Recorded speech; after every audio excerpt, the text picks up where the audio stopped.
Wherever you go, whatever you do, throw a little at it. Omax, Vest and Briefs. பாலியல் குற்ற சம்பவங்களில் ஈடுபடுபவர்களுக்கு கடும் தண்டனை பெற்றுத்தர காவல்துறைக்கு முதல்வர் உத்தரவு பிறப்பித்திருக்கிறார். பாலியல் குற்ற சம்பவங்களில் ஈடுபடுபவர்களுக்கு கடும் தண்டனை பெற்றுத்தர காவல்துறைக்கு முதல்வர் ஜோசப் விஜய் உத்தரவு பிறப்பித்திருக்கிறார்.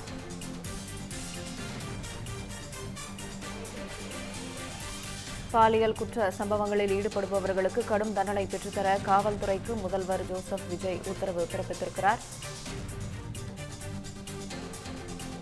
பாலியல் குற்ற சம்பவங்களில் ஈடுபடுபவர்களுக்கு கடும் தண்டனை பெற்றுத்தர காவல்துறைக்கு முதல்வர் ஜோசப் விஜய் உத்தரவு பிறப்பித்திருக்கிறார்.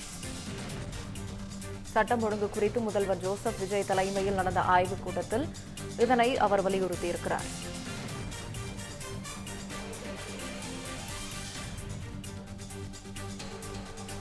பாலியல் குற்ற சம்பவங்களில் ஈடுபடுபவர்களுக்கு கடும் தண்டனை பெற்றுத்தர காவல்துறைக்கு முதல்வர் ஜோசப் விஜய் உத்தரவு பிறப்பித்திருக்கிறார். இது தொடர்பான கூடுதல் விவரங்களை தலைமை செய்தியாளர் விக்னேஷ் வழங்க கேட்கலாம். விக்னேஷ், வணக்கம். சட்டம் ஒழுங்கு பற்றி முதல்வர் ஜோசப் விஜய் தலைமையில் நடந்த ஆய்வுக் கூட்டத்தில் காவல்துறைக்கு இந்த குறிப்பிட்ட ஒரு விஷயத்த ஜோசப் விஜய் உத்தரவு பிறப்பிச்சிருக்கிறாரு. இந்த உத்தரவினுடைய முக்கியத்துவம் என்ன, எப்படி பார்க்கறது? வணக்கம். தமிழகத்தில் கடும் குற்றச் செயல்களில் ஈடுபடுவோர் மீது துரிதமாக வழக்கு பதிவு செய்து அதனுடைய விரைவாக விசாரணை செய்தும் வழக்கினை நடத்தியும் கடும் தண்டனை பெற்றுத்தர வேண்டும் என தமிழ்நாடு முதலமைச்சர் ஜோசப் விஜய் காவல்துறைக்கு உத்தரவு பிறப்பித்திருக்கிறார். சென்னை தலைமைச் செயலகத்தில் தமிழ்நாடு முதலமைச்சர் ஜோசப் விஜய் தலைமையில் இன்றைய தினம் பெண்கள் மற்றும் குழந்தைகளுக்கு எதிரான குற்றங்கள் குறித்தும் வழக்கினை விரைவுபடுத்துவது குறித்தும் முன்னெச்சரிக்கை நடவடிக்கைகள் விழிப்புணர்வு ஏற்படுத்துவது குறித்தும் காவல்துறை, சமூக நலத்துறை மற்றும் அரசு தலைமை வழக்கறிஞருடனான ஆய்வுக் கூட்டம் நடைபெற்றது. இந்த ஆய்வுக் கூட்டத்தில் பாலியல் குற்ற வழக்கினை விரைவாக நடத்தி குற்றவாளிகளுக்கு கடும் தண்டனை பெற்றுத்தர வலியுறுத்தியதாகவும் தகவல் கிடைக்கப்பட்டிருக்கிறது. வழக்கினை முறையாக நடத்தி கடும் தண்டனை பெற்றுத் தருவது குற்றச் செயல்களில் ஈடுபட திட்டமிடுவோரை தடுக்கும் விதமாக இருக்க வேண்டும் எனவும் முதலமைச்சர் ஜோசப் விஜய் அதிகாரிகளிடம் தெரிவித்திருக்கிறார்.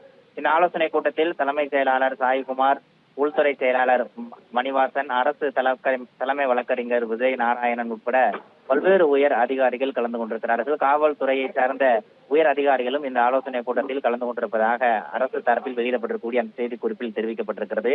தமிழகத்தில் தாவேகா ஆட்சி பொறுப்பேற்ற 2 வாரங்களில் மற்றும் 20க்கும் அதிகமான கொலை சம்பவங்கள் அரங்கேறி இருக்கின்றன. 30க்கும் அதிகமான பாலியல் வன்கொடுமை வழக்குகள் பதிவாகி இருக்கின்றன.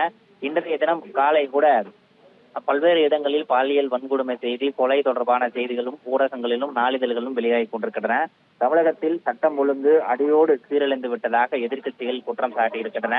இந்த சட்டம் ஒழுங்கை பேணி காப்பதிலும் பொதுமக்களுடைய உயிர் மற்றும் உடைமைகளை பாதுகாப்பதிலும் தமிழக அரசு கூடுதல் கவனம் செலுத்த வேண்டும் என்ற ஒரு கோரிக்கையும் மேல தொடங்கியிருந்தது. அதன் தொடர்ச்சியாக தமிழக முதலமைச்சர் ஜோசப் விஜய் தற்போது காவல்துறை மற்றும் உயர் அதிகாரிகளோடு ஆலோசனை கூட்டத்தில் கலந்து கொண்டு பல்வேறு விதமான அறிவுறுத்தல்களை வழங்கியிருக்கிறார். அந்த அறிவுறுத்தலின் அடிப்படையில் கடும் குற்றச் செயல்களில் ஈடுபடுவோர் மீது துரிதமாக வழக்கு பதிவு செய்து அதனை விரைவாக விசாரணை செய்து வழக்கினை நடத்தியும் கடும் தண்டனை பெற்றுத்தர வேண்டும் எனவும் முதலமைச்சர் ஜோசப் விஜய் காவல்துறை அதிகாரிகளுக்கு உத்தரவு பிறப்பித்திருப்பதாக அரசு சார்பில் வெளியிடப்பட்டிருக்கூடிய அந்த செய்திக்குறிப்பில் தெரிவிக்கப்பட்டிருக்கிறது.